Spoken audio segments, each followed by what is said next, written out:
పరమాత్ముని రూపమో నిన్నుడు నేను కరుణను చూపని కరుణగల్ల మనిషివో సాయమన్న ప్రతి ఇంటి గడపల్లో ముద్దై పొడిసినవో ఏమంటున్న తండ్రు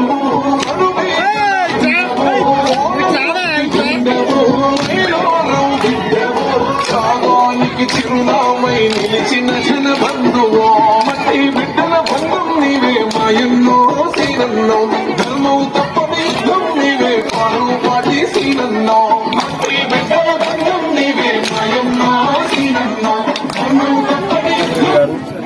గతంలో మైలారంలో జన్మించినాడు. మైలారం నుండి చాలా ఇబ్బందులు పడి ప్రజల కష్టాలు ఏంటి, ఏ పైరు ఎట్లా ఉంటారు, లేని వాళ్ళు ఎట్లా ఉంటారు, వాళ్ళ తాతలు కానీ మా తాతలు కానీ దరిదాపు 100% మీరు విలేజ్ పోయి ఎంక్వైరీ చేసుకున్న దాన గుణాలే అందరి దానం చేసేదాంట్లో ఈయన మైలారం కాడ నీళ్లు లేక బావి తగ్గి అవి వాటర్ లేక హైదరాబాద్ పోవడం జరిగింది.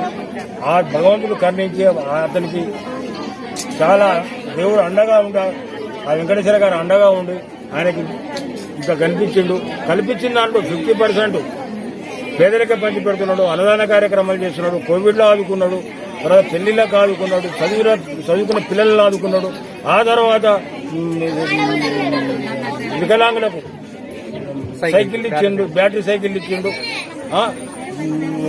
కష్టకాలంలో ఆదుకోవడం, ప్రతి గ్రామంలో నెలకు సరిపడే సరుకులు ప్రతి గ్రామానికి అందజేసిండు. చవితికి చూద్దాం ప్రతి శ్రీనివాస్ రెడ్డి సార్ సంపాదించిన డబ్బుల్లో 30% మన పేదలకు మాత్రమే ఖర్చు చేస్తున్నాడు.